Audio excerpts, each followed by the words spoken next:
Hitler ಪ್ರಪಂಚದಲ್ಲೇ ಅತ್ಯಂತ ಕ್ರೂರಿ ಯಾರು ಅಂತ ಕೇಳಿದ್ರೆ ಖಂಡಿತ ಹಿಟ್ಲರ್ನ ಹೆಸರು ಮೊದಲ ಸ್ಥಾನದಲ್ಲಿರುತ್ತೆ. ನಿಜಕ್ಕೂ ಹಿಟ್ಲರ್ ಯಾರಿಗೆ ಹುಟ್ಟಿದ್ದಾನೆ? ಕೆಲವು ಲಕ್ಷಾಂತರ ಜನರನ್ನ ಅತ್ಯಂತ ಕ್ರೂರವಾಗಿ ಯಾಕೆ ಸಾಯಿಸ್ತಾನೆ? ಹಿಟ್ಲರ್ಗೆ ನಿಜವಾಗ್ಲೂ ಒಂದು ಲವ್ ಸ್ಟೋರಿ ಇದೆಯಾ? ಹಾಗೆ ನಿಜಕ್ಕೂ ಹಿಟ್ಲರ್ ಲವ್ ಮಾಡಿದ ಮಹಿಳೆ ಯಾರು? ಇಂತಹ ಅನವಶ್ಯಕ ಟಾಪಿಕ್ ಬಗ್ಗೆ ತಿಳಿದುಕೊಂಡು ಮಾಡೋದು ಏನಿಲ್ಲ. ಸೊ ಇಂತಹ ವಿಡಿಯೋಗಳು ಯೂಟ್ಯೂಬ್ ನಲ್ಲಿ ತುಂಬಾ ವಿಡಿಯೋಸ್ ಇದೆ, ಬೇಕಾದ್ರೆ ಹೋಗಿ ನೋಡ್ಬೋದು. ಇವತ್ತು ನಾವು ಈ ವಿಡಿಯೋದಲ್ಲಿ ನಿಜಕ್ಕೂ ಕೂಲಿ ಕೆಲಸ ಮಾಡುವ ಒಬ್ಬ ವ್ಯಕ್ತಿ ಪ್ರಪಂಚವನ್ನೇ ಆಳುವ ಮಟ್ಟಕ್ಕೆ ಬೆಳಿತಾನೆ ಅಂದ್ರೆ ಆತನ ಆಲೋಚನಾ ವಿಧಾನ ಹೇಗಿತ್ತು, ಹಾಗೆ ತನ್ನ ಭಾಷಣಗಳಿಂದಲೇ ಕೆಲವು ಕೋಟ್ಯಾಂತರ ಜನರನ್ನ ಇನ್ಫ್ಲೂಯೆನ್ಸ್ ಮಾಡ್ತಾ ಇದ್ದ. ಕೊನೆಯದಾಗಿ ಆತನ ಪತನಕ್ಕೆ ಕಾರಣವೇನು ಎಂಬ ವಿಷಯಗಳನ್ನ ಫುಲ್ಲು ಡೀಟೇಲ್ ಆಗಿ ಈ ವಿಡಿಯೋದಲ್ಲಿ ನೋಡೋಣ. ಹಿಟ್ಲರ್ ತನ್ನ ಚಿಕ್ಕ ವಯಸ್ಸಿನಲ್ಲಿ ತುಂಬಾ ಜಾಸ್ತಿ ಚರ್ಚ್ಗೆ ಹೋಗ್ತಾ ಇದ್ದ. ಆ ಚರ್ಚ್ನಲ್ಲಿರುವ ಫಾದರ್ ನನ್ನ ಇನ್ಫ್ಲೂಯೆನ್ಸ್ ಕಾರಣದಿಂದಾಗಿ ಆತ ಕೂಡ ದೊಡ್ಡವನಾದ ನಂತರ ಒಂದು ಚರ್ಚ್ಗೆ ಫಾದರ್ ಆಗ್ಬೇಕು ಅಂತ ಅಂದ್ಕೊಳ್ತಾನೆ. ಆದ್ರೆ ಇದಕ್ಕೆ ಹಿಟ್ಲರ್ನ ತಂದೆ ಒಪ್ಪಿಕೊಳ್ಳೋದಿಲ್ಲ. ಹಿಟ್ಲರ್ನ ತಂದೆ ಸತ್ತು ಹೋದ ನಂತರ ಕೂಲಿ ಕೆಲಸವನ್ನ ಮಾಡ್ತಾ ವಾಟರ್ ಕಲರ್ಸ್ ಗಳನ್ನ ಮಾಡ್ತಾ ಇರ್ತಾನೆ. ಆಗ ಆ ಕಲರ್ಸ್ ಇನ್ಫ್ಲೂಯೆನ್ಸ್ ನಿಂದ ಕಾರಣದಿಂದಾಗಿ ಹಿಟ್ಲರ್ ಒಬ್ಬ ಆರ್ಟಿಸ್ಟ್ ಆಗ್ಬೇಕು ಅಂತ ಅಂದ್ಕೊಳ್ತಾನೆ. ನಿಜ ಹೇಳ್ಬೇಕು ಅಂದ್ರೆ ಹಿಟ್ಲರ್ ಒಬ್ಬ ಒಳ್ಳೆ ಆರ್ಟಿಸ್ಟ್ ಕೂಡ ಹೌದು. ಇದರಿಂದ ವಿಯೆನ್ನಾದಲ್ಲಿರುವ ಅಕಾಡೆಮಿ ಆಫ್ ಫೈನ್ ಆರ್ಟ್ಸ್ಗೆ ಜಾಯಿನ್ ಆಗ್ಬೇಕು ಅಂತ 2 ಬಾರಿ ಅಪ್ಲಿಕೇಶನ್ ಹಾಕ್ತಾನೆ.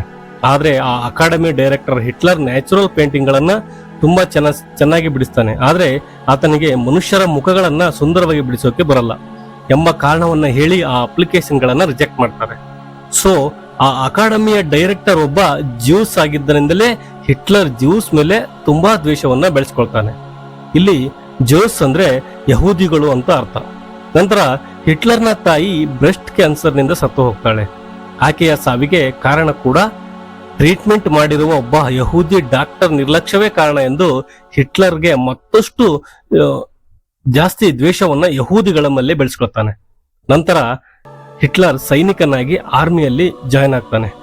ನಂತರ 1914ರಲ್ಲಿ ಮೊದಲನೇ ಪ್ರಪಂಚ ಯುದ್ಧ ಶುರುವಾಗುತ್ತೆ. ಮೊದಲ ಪ್ರಪಂಚ ಯುದ್ಧದಲ್ಲಿ ಶತ್ರು ದೇಶದ ಸೈನಿಕರನ್ನ ಸಾಯಿಸುವುದು ಆತನಿಗೆ ತುಂಬಾ ಸಂತೋಷವನ್ನ ಕೊಡುತ್ತೆ. ಆ ಯುದ್ಧವನ್ನ ಒಂದು ಗೇಮ್ ಎಂಜಾಯ್ ಮಾಡಿದ ರೀತಿ ಎಂಜಾಯ್ ಮಾಡ್ತಾ ಇರ್ತಾನೆ.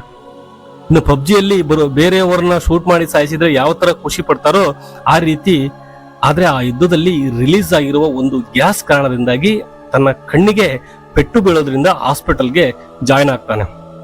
ನಂತರ ಆ ಯುದ್ಧದಲ್ಲಿ ಆತ ತೋರಿಸಿರುವ ಪ್ರತಿಭೆಗೆ ತುಂಬಾ ಅಪರೂಪವಾಗಿ ಸಿಗುವ ಫಸ್ಟ್ ಕ್ಲಾಸ್ ಅವಾರ್ಡ್ ಅನ್ನ ಹಿಟ್ಲರ್ಗೆ ಕೊಡ್ತಾರೆ.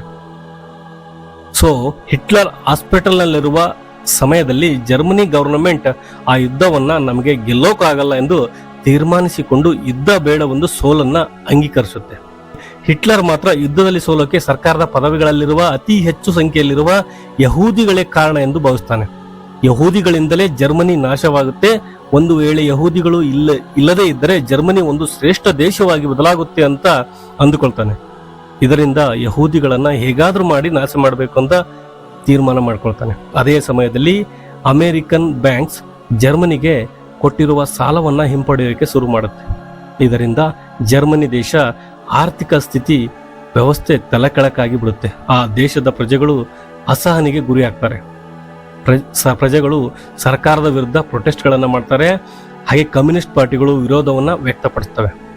ವರ್ಕರ್ ಸ್ಟ್ರೈಕ್ ಗಳನ್ನ ಮಾಡಕ್ಕೆ ಶುರು ಮಾಡ್ತಾರೆ. ಅದೇ ಸಮಯದಲ್ಲಿ ಹಿಟ್ಲರ್ ನಾಜಿ ಪಾರ್ಟಿ ಲೀಡರ್ ಆಗಿರುವ ಆಂಟೋನಾ ರೆಕ್ಸರ್ ಜೊತೆಗೆ ಕೈ ಜೋಡಿಸ್ತಾನೆ. ಆತ ಕೂಡ ಸೇಮ್ ಹಿಟ್ಲರ್ನಂತೆ ಯಹೂದಿಗಳನ್ನ ದ್ವೇಷ ಮಾಡ್ತಾ ಇದ್ದ ಮತ್ತು ಸೇಮ್ ಹಿಟ್ಲರ್ನಂತೆ ಆಲೋಚನೆಗಳನ್ನು ಕೂಡ ಮಾಡ್ತಾ ಇದ್ದ. ಸೊ ಜರ್ಮನಿಯ ಪ್ರಜೆಗಳಲ್ಲಿರುವ ಅಸಹನೆಯನ್ನ ಅಡ್ವಾಂಟೇಜ್ ಆಗಿ ತೆಗೆದುಕೊಂಡ ಯಹೂದಿಗಳಿಂದಲೇ ಜರ್ಮನಿ ನಾಶವಾಗಿದೆ. ಅದರಿಂದನೇ ಅವರನ್ನ ಸರ್ವನಾಶಿ ಮಾಡಿದ್ರೇನೆ ಜರ್ಮನಿಗೆ ಮತ್ತೆ ಪೂರ್ವ ವೈಭವ ಸಿಗುತ್ತೆ ಅಂತ ಪ್ರಜೆಗಳ ಮುಂದೆ ಭಾಷಣ ಮಾಡಕ್ಕೆ ಶುರು ಮಾಡ್ತಾನೆ. ಸೊ ಹಿಟ್ಲರ್ನಲ್ಲಿ ಒಂದು ಬೆಸ್ಟ್ ಕ್ವಾಲಿಟಿ ಏನಂದ್ರೆ ಮಾಡುವ ಭಾಷಣ ವಿಧಾನ. ಆತನಿಗೆ ಕ್ರೌಡ್ ಫಲ್ಸ್ ಏನು ಅಂತ ಚೆನ್ನಾಗಿ ಗೊತ್ತಿತ್ತು. ಜನರು ಏನನ್ನ ಎಕ್ಸ್ಪೆಕ್ಟ್ ಮಾಡ್ತಾರೋ ಅದನ್ನೇ ಮಾತನಾಡ್ತಿದ್ದ. ಕೆಲವೊಂದು ಬಾರಿ ನಗಿಸ್ತಾ ಇದ್ದ, ಕೆಲವೊಂದು ಬಾರಿ ಭಯಪಡಿಸ್ತಾ ಇದ್ದ, ಇನ್ನೂ ಕೆಲವು ಬಾರಿ ಜನರನ್ನ ಪ್ರಬೋಕ್ ಮಾಡ್ತಾ ಇದ್ದ. ಜನ ಸಮೂಹವನ್ನ ಪೂರ್ತಿಯಾಗಿ ತನ್ನ ಮಾತುಗಳಿಂದ ಹಿಪ್ನೋಟೈಸ್ ಮಾಡಿ ಜನರನ್ನ ತನ್ನ ಕಡೆ ತಿರುಗಿಸ್ಕೊಳ್ತಾ ಇದ್ದ. ತನ್ನ ಭಾಷಣಗಳನ್ನ ಕೇಳಿದ್ರೆ ಗೂಸ್ ಬಂಪ್ಸ್ ಬರ್ತಾ ಇದ್ವು ಎಂದು ಬಹಳಷ್ಟು ಜನ ಹೇಳ್ತಾರೆ. ಹಿಟ್ಲರ್ಗೆ ಇರುವ ಇನ್ನೊಂದು ಒಳ್ಳೆಯ ಅಡ್ವಾಂಟೇಜ್ ಏನು ಅಂದ್ರೆ ಎಂತಹ ಪರಿಸ್ಥಿತಿಯನ್ನೇ ಆಗಲಿ ತನಗೆ ಅನುಕೂಲಕರವಾಗಿ ಬದಲಾಯಿಸಿಕೊಳ್ತಿದ್ದ. ಇದೇ ಕಾರಣದಿಂದಾಗಿ 3%ಗಿಂತ ಕಡಿಮೆ ವೋಟ್ ಬ್ಯಾಂಕ್ ಇರುವ ನಾಜಿ ಪಾರ್ಟಿಯನ್ನ 2 ವರ್ಷಗಳಲ್ಲಿ 18%ಗಿಂತ ಜಾಸ್ತಿ ಬರುವ ಹಾಗೆ ಮಾಡ್ತಾನೆ. ನಂತರ ಜರ್ಮನಿ ಪ್ರೆಸಿಡೆಂಟ್ ಆಗಿ ಭೇಟಿಯಾಗಿ ತನ್ನ ಸಪೋರ್ಟ್ ನಿಮಗೆ ಇರುತ್ತೆ ಅಂತ ಹೇಳ್ತಾನೆ. ಆಗ ಜರ್ಮನಿಯ ಗವರ್ನಮೆಂಟ್ ಹಿಟ್ಲರ್ಗೆ ಚಾನ್ಸಲರ್ ಪದವಿಯನ್ನು ಕೊಡುತ್ತೆ. ಆಗಿನ ಜರ್ಮನಿ ದೇಶದ ಪ್ರೆಸಿಡೆಂಟ್ ಹಿಡನ್ಬರ್ಗ್ ಆಗಿದ್ರು ಕೂಡ ಸರ್ಕಾರ ಪೂರ್ತಿಯಾಗಿ ಹಿಟ್ಲರ್ನ ಕೈಯಲ್ಲಿ. ನಂತರ ಒಂದು ಸಲ ಜರ್ಮನಿ ಪಾರ್ಲಿಮೆಂಟ್ ಒಬ್ಬ ವ್ಯಕ್ತಿ ಬೆಂಕಿಯನ್ನೇ ಇಡ್ತಾನೆ.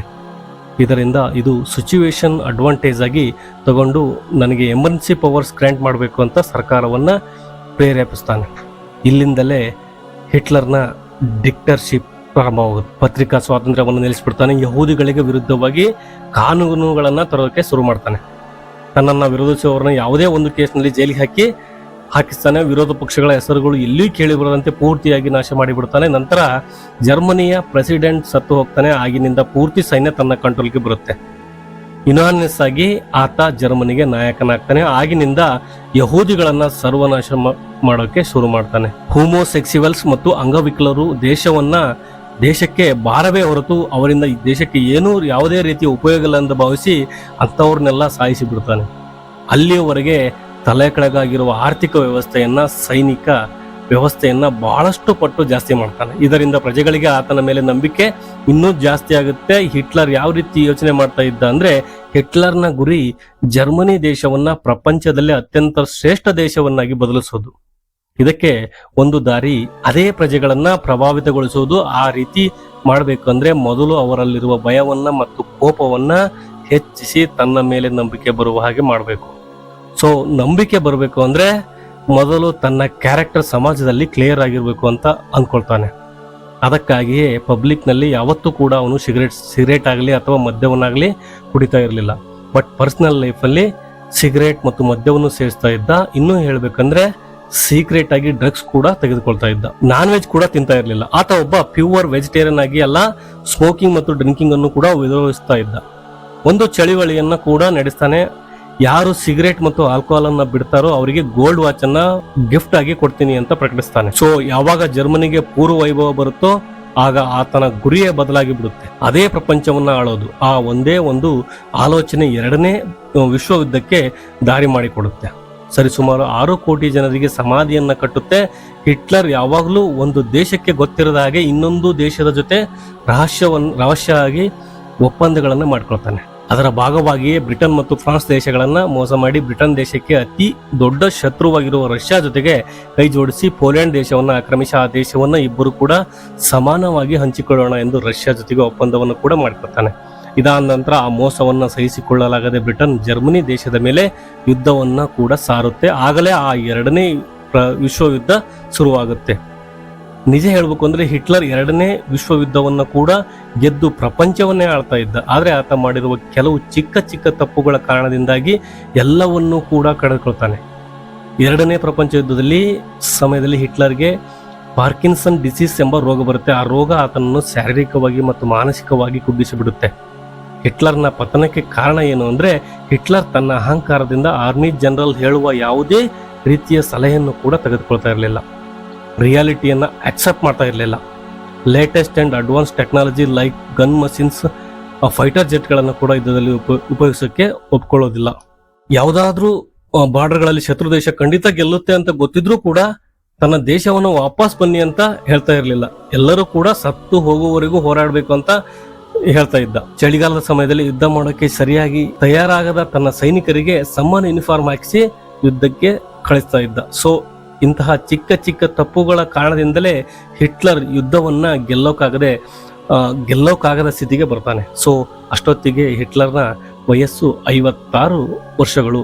ಆಗಲೇ ಇವಾ ಬ್ರೌನ್ ಎಂಬ 33 ವರ್ಷದ ಮಹಿಳೆಯನ್ನ ಪ್ರೀತಿ ಮಾಡಿ ಮದುವೆ ಮಾಡ್ಕೊತಾನೆ. ಸರಿಯಾಗಿ ಮದುವೆ ಮಾಡಿಕೊಂಡು 48 ಗಂಟೆಗಳಲ್ಲೇ ತನ್ನ ಗನ್ನಿಂದ ತನ್ನನ್ನು ತಾನು ಶೂಟ್ ಮಾಡಿಕೊಂಡು ಸತ್ತು ಹೋಗ್ತಾನೆ. ಇವಾ ಬ್ರೌನ್ ಸೈನೈಡ್ ತಿಂದು ಸತ್ತು ಹೋಗ್ತಾಳೆ. ಅಷ್ಟೇ ಅಲ್ಲ, ಹಿಟ್ಲರ್ ಸತ್ತು ಹೋಗೋಕ್ಕೂ ಮುಂಚೆ ಆತನಿಗೆ ತುಂಬಾ ಇಷ್ಟವಾಗಿರುವ ತನ್ನ ನಾಯಿಗೆ ಕೂಡ ಸೈನೈಡ್ ತಿನ್ನಿಸಿ ಸಾಯಿಸಿ ಬಿಡ್ತಾನೆ. ಸೊ ಹಿಟ್ಲರ್ನ ಜೀವನವನ್ನು ನಾವು ಚೆನ್ನಾಗಿ ಗಮನಿಸಿದರೆ ಆತನ ಮೊದಲ ಗುರಿ ತನ್ನ ದೇಶವನ್ನ ಪ್ರಪಂಚದಲ್ಲೇ ಅತ್ಯಂತ ಶ್ರೇಷ್ಠ ದೇಶವಾಗಿ ಬದಲಾಯಿಸಬೇಕು ಅಂತ ಅಂದ್ಕೊಂಡಿರೋದು. ಆ ಆಲೋಚನೆಯೇ ಆತನನ್ನ ಮುಂದೆ ನಡೆಸುತ್ತೆ. ಆ ಆಲೋಚನೆಯೇ ತನ್ನ ಬಾಯಿಂದ ಬರುವ ಎಂತಹ ವ್ಯಕ್ತಿಯನ್ನೇ ಆಗಲಿ ಮರಳು ಮಾಡುವಂತಹ ಭಾಷಣವನ್ನ ಮಾಡುವ ಹಾಗೆ ಮಾಡುತ್ತೆ. ಆ ಆಲೋಚನೆಯೇ ತನಗೆ ಪ್ರತಿಕೂಲವಾಗಿರುವ ಪ್ರತಿಯೊಂದು ಪರಿಸ್ಥಿತಿಯನ್ನ ಅನುಕೂಲಕರವಾಗಿ ಬದಲಾಯಿಸುವ ಹಾಗೆ ಮಾಡುತ್ತೆ. ಆ ಆಲೋಚನೆಯೇ ಆತನ ಒಂದು ಉನ್ನತ ಸ್ಥಾನದಲ್ಲಿ ನಿಲ್ಲಿಸುವಂತೆ ಮಾಡುತ್ತೆ. ಆ ಆಲೋಚನೆಯೇ ಹೆಸರು, ಸಂಕಲ್ಪ ಮತ್ತು ದೇಶಕ್ಕಾಗಿ ಆತ ಸೃಷ್ಟಿಸಿಕೊಂಡಿರುವ ಸಂಕಲ್ಪ ಶ್ರೇಷ್ಠವಾದದ್ದು. ಆದ್ದರಿಂದಲೇ ಅದು ನೆರವೇರಿದ ನಂತರ ಆತ ಕೋರಿಕೊಂಡು ಇನ್ನೂ ಒಂದು ಅತಿ ದೊಡ್ಡ ಕೋರಿಕೆ, ಆ ಪೂರ್ತಿ ಪ್ರಪಂಚಕ್ಕೆ ಆತನೇ ಒಬ್ಬ ಡಿಕ್ಟೇಟರ್ ಆಗಿ ಆಗ್ಬೇಕು ಅಂತ ಅಂದ್ಕೊಳ್ಳೋದು. ಇದಕ್ಕೆ ಆತ ಆರಿಸಿಕೊಂಡಿರುವ ಮಾರ್ಗ ವಿನಾಶ, ಅದೇ ಸೆಕೆಂಡ್ ವರ್ಲ್ಡ್ ವಾರ್. ಕೊನೆಗೆ ಅದನ್ನ ಸಾಧಿಸೋಕೆ ಆಗದೇ ಇರೋದ್ರಿಂದ ತನ್ನನ್ನು ತಾನು ಸಾಯಿಸಿಕೊಳ್ಳುವ ಮಟ್ಟಕ್ಕೆ ಬರುತ್ತೆ. ಈ ಹಿಟ್ಲರ್ನ ನಮ್ಮ ದೃಷ್ಟಿಯಲ್ಲಿ ವಿಲನ್ ಆಗಿರ್ಬೋದು, ಆದ್ರೆ ಸತ್ತು ಹೋಗುವ ಕೊನೆಯ ಕ್ಷಣದವರೆಗೂ ಕೂಡ ಆತನ ದೃಷ್ಟಿಯಲ್ಲಿ ಒಬ್ಬ ವಿನ್ನರೇ. ಯಾಕಂದ್ರೆ ಎರಡನೇ ಪ್ರಪಂಚ ಯುದ್ಧದಲ್ಲಿ ಆತ ಸೋತು ಹೋಗೋಕ್ಕೂ ಮುಂಚೆನೆ ಸತ್ತು ಹೋಗ್ತಾನೆ. ಸೊ ಹಿಟ್ಲರ್ ಒಳ್ಳೆಯದನ್ನ ಮಾಡಿದ್ನ ಅಥವಾ ಕೆಟ್ಟದ್ದನ್ನ ಮಾಡಿದ್ನ ಎಂಬುದಕ್ಕೆ ಪಕ್ಕಕ್ಕಿಟ್ಟು ನೋಡಿದ್ರೆ ಅಂದುಕೊಂಡಿರೋದನ್ನ ಸಾಧಿಸಿಕೊಳ್ಳೋಕೆ ಏನ್ ಬೇಕಾದ್ರೂ ಮಾಡಕ್ಕೆ ರೆಡಿಯಾಗಿರುವ ಆತನ ಧೈರ್ಯವನ್ನ ನಿಜವಾಗ್ಲೂ ನಾವು ಮೆಚ್ಚಲೇಬೇಕು. ಆದ್ರೆ ಆತನ ಗುರಿ ಎರಡನೇ ಪ್ರಪಂಚ ಯುದ್ಧ ಆಗದೇ ಇದ್ದಿದ್ರೆ ಇನ್ನೂ ಚೆನ್ನಾಗಿರ್ತಿತ್ತು ಎಂಬುದು ನನ್ನ ಅನಿಸಿಕೆ. ಹಾಗಾದ್ರೆ ನಿಮಗೆ ಏನ್ ಅನಿಸ್ತಾ ಇದೆ?